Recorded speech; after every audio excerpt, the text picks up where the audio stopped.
The tree is just one small segment of the show. Overall, what we call a unit set, which is a set that stays put, that never changes in the course of the night, and we essentially pepper it with moments that tell the story in the course of the show. Now, in this case, we have close to 50 moments that tell each scene to scene to scene. Sometimes that moment could be as simple as a chair.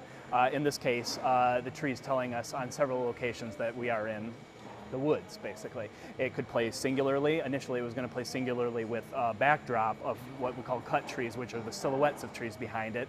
Sometimes this tree would play by itself with a star drop behind it, so that it could be a nighttime scene. Whatever the case is, it's one of our bigger ticket items because it is an enormous tree. The idea behind it was just researching very basically what kind of tree would be appropriate to this location. Basically, we were looking for a slightly withered old farm tree that you'd find along a deserted road or a deserted highway. The other parameters we had to work within is actually making it very thin to fit off stage. Obviously, if you had a full-size tree on stage, it would pretty much cancel out any other type of scenery you had.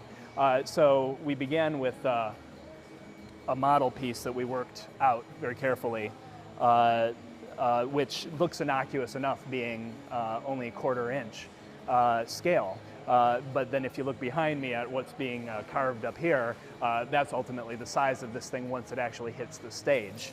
But again, it should read to the audience with having some degree of texture. But then when you look at it sideways, we're only working within 8 inches thick. To actually make this thing store off stage and not get in the way of everything else. And there's plenty of everything else off stage. The way we came about doing it was essentially drafting the tree, or drawing what we wanted the tree to be. And then basically, even though it's an organic shape, putting measurements to it, doing cut lines through it to show what this thing is going to look like, so that the people who are building it will be able to realize it as we want. It also includes research. In this case, it's a locust tree, again found in just off of a deserted road near cornfields and whatnot. And we even get into the details of what kind of weeds and vines we kind of want creeping around this. So all these things together should give us the tree on stage that we want. It's basically taking something that's three-dimensional and smashing it into something that will function on our stage. A piece like this is a lot of interaction between the technical directors and the scenic art staff, more so than some other pieces.